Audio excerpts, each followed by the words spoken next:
देखिए बेटा, हमारा टॉपिक चल रहा था सरयू काव्य खंड का अध्याय 10 कुरुक्षेत्र। अभी तक हमने पढ़ा कि भीष्म पितामह जो है धर्मराज युधिष्ठिर को अन्याय और अत्याचारी शासन के विरुद्ध जनता का किस प्रकार विद्रोह उत्पन्न हो जाता है, इसके बारे में बता रहे थे। उसी विषय में वही तो जो है बात उनकी आगे बढ़ाते हुए वो कहते हैं, कृत्रिम शांति सशंक आप अपने से ही डरती है। वो कहते हैं कि जो बनावटी शांति होती है वो उसे हमेशा शंका रहती है, उसे हमेशा शंका रहती है, और वह शांति अपने आप से ही डरती रहती है। मतलब ऐसी शासन व्यवस्था जो भय से, ताकत से अपनी जो है शांति बनाने का प्रयास करती है, उसे हमेशा शंका रहती है कि पता नहीं मेरे विरुद्ध कब विद्रोह उत्पन्न हो जाए, कब जनता भड़क उठे और मेरे विरुद्ध क्रांति कर दे। इसलिए उसे हमेशा शंका रहती है और उसे अपने आप से डर लगा रहता है कि पता नहीं मेरी किस प्रकार की स्थिति होगी और मेरी शासन व्यवस्था में कब विद्रोह उत्पन्न हो। खड़ग छोड़ विश्वास किसी का कभी नहीं करती है, और ऐसी शांति व्यवस्था केवल तलवार को छोड़ करके और कभी किसी पर विश्वास नहीं करती। तलवार को छोड़ करके कभी किसी पर विश्वास नहीं करती, मतलब उसे केवल तलवार पर विश्वास रहता है, तलवार की ताकत पर ही उसे विश्वास रहता है। तो तलवार की ताकत को छोड़ करके और कभी किसी पर विश्वास नहीं करती है। केवल ये विश्वास रहता है उसे कि केवल तलवार की ताकत से ही शांति व्यवस्था हमारी बनी रह सकती है, और जिन्हें इस शांति व्यवस्था में सुख भोग सुलभ है उनके लिए शांति ही जीवन सार सिद्धि दुर्लभ है। और जिन लोगों के लिए इस शांति व्यवस्था में ही सारे सुख के साधन हैं, ऐसी शांति व्यवस्था में ही सुख के सारे साधन हैं, उनके लिए ऐसा शांति ही जो है अच्छा जीवन है। बस ताकत के बल से शांति चलती रहे, उनके सुख प्राप्त होते रहे, ऐसी शांति ही उनके लिए सही जीवन है, जीवन का सार है और सिद्धि है, दुर्लभ सिद्धि। कैसी सिद्धि है? दुर्लभ सिद्धि है। ऐसी शांति व्यवस्था ही दुर्लभ सिद्धि है।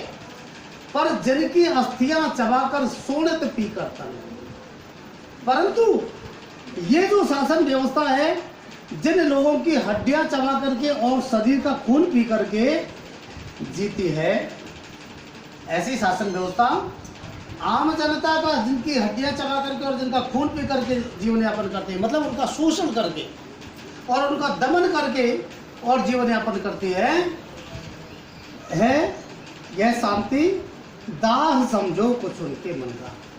तो ये समझ लीजिए कि ये ऐसी आम जनता के मन की चलन है, अर्थात ये शासन व्यवस्था आम जनता के हृदय में हमेशा चुभती रहती है। स्वत्व मांगने से न मिले संघात पाप हो जाए। जब शासन व्यवस्था के द्वारा जनता के अधिकार मांगने से न मिले, स्वत्व का मतलब अपने अधिकार मांगने से नहीं मिले, और अगर वो किसी प्रकार का प्रहार करे तो उसको पाप समझा जाए, संघात पाप हो जाए। यानी अधिकार मांगने से न मिले, आम जनता को जब शासन व्यवस्था के द्वारा अधिकार मांगने से न मिले और अगर वो किसी प्रकार का प्रहार करना चाहे, विद्रोह करना चाहे, तो वो पाप समझा जाए, संघात पाप हो जाए। बोलो धर्मराज शोषित वे जिए या कि मिट जाए। तो हे धर्मराज युधिष्ठिर बोलिए, ऐसे वे शोषित व्यक्ति क्या करें? उनको जीना चाहिए या मर जाना चाहिए? कहने का तात्पर्य ये है कि जब आम जनता के अधिकार मांगने से नहीं मिले और अगर प्रहार करे तो उसको पाप समझा जाए, तो ऐसी स्थिति में आम जनता क्या करे? जिए तो फिर या तो शोषण सहन करके जियो या फिर विद्रोह करके जियो। शोषण सहन करके जियोगे तो जीने में जीना नहीं है, विद्रोह करो तो पाप माना जाए, तो या फिर उनको मर जाना चाहिए। क्या करें बताओ, तुम ही बताओ।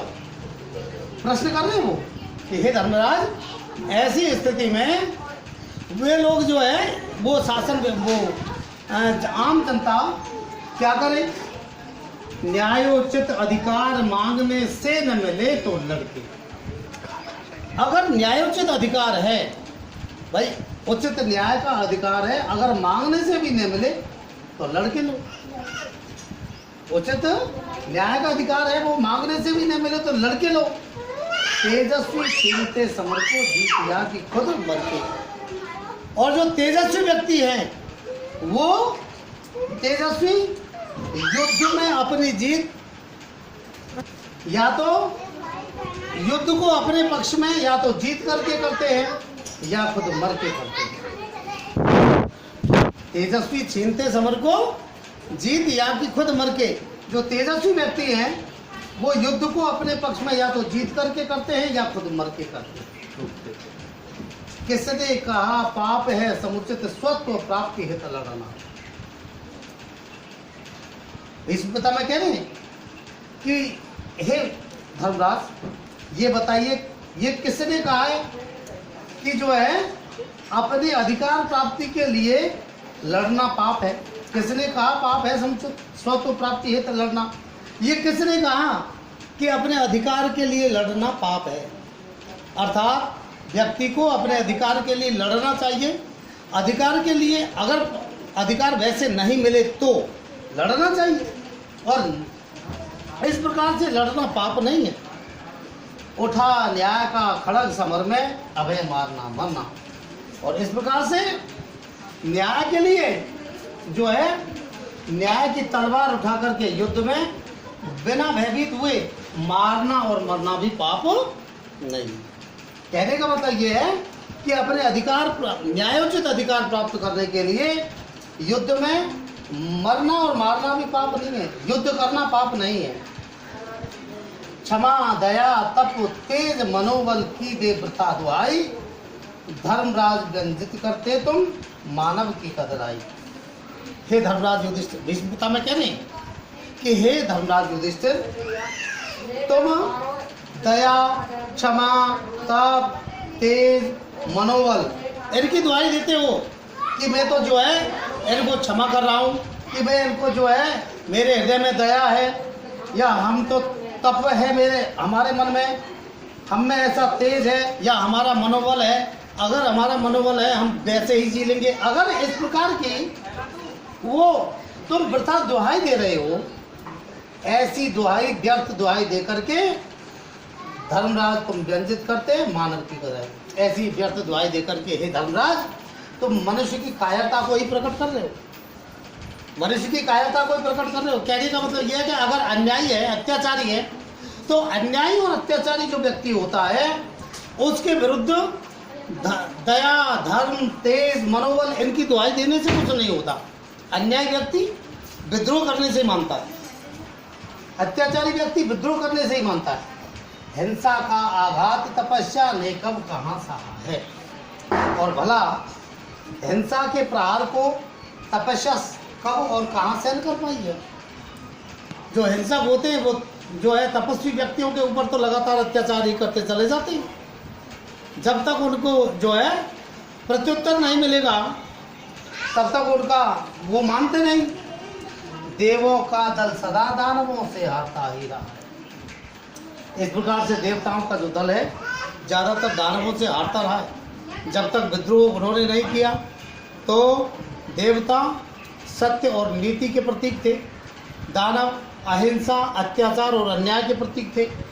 तो देवों का दल यानी कि न्याय और नीति वाला व्यक्ति अत्याचारी और अन्याय व्यक्ति से हारता ही है, जब तक वो केवल नीति से काम लेता है। अगर विद्रोह नहीं करे तो मन की शक्ति प्यारी थी तुमको, यदि पौरुष की ज्वलन से लोभ किया क्यों भरत राज्य का, फिराए क्यों मन से।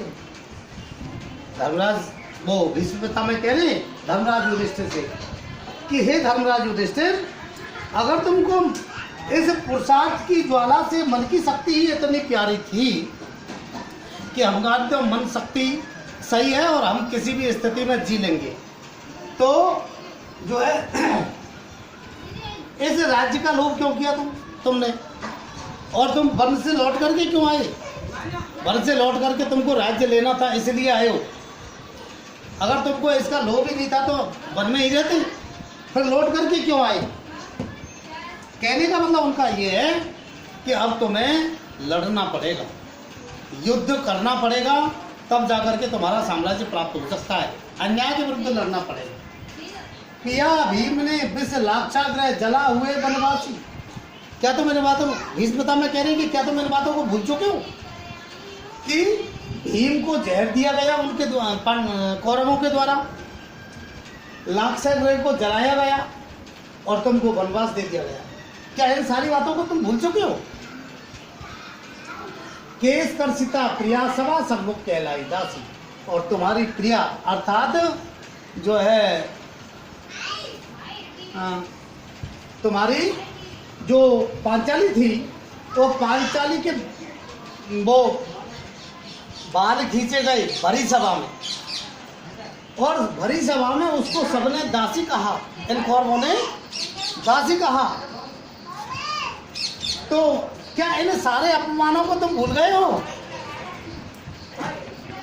क्या तुम इन सारे अपमानों को भूल गए हो?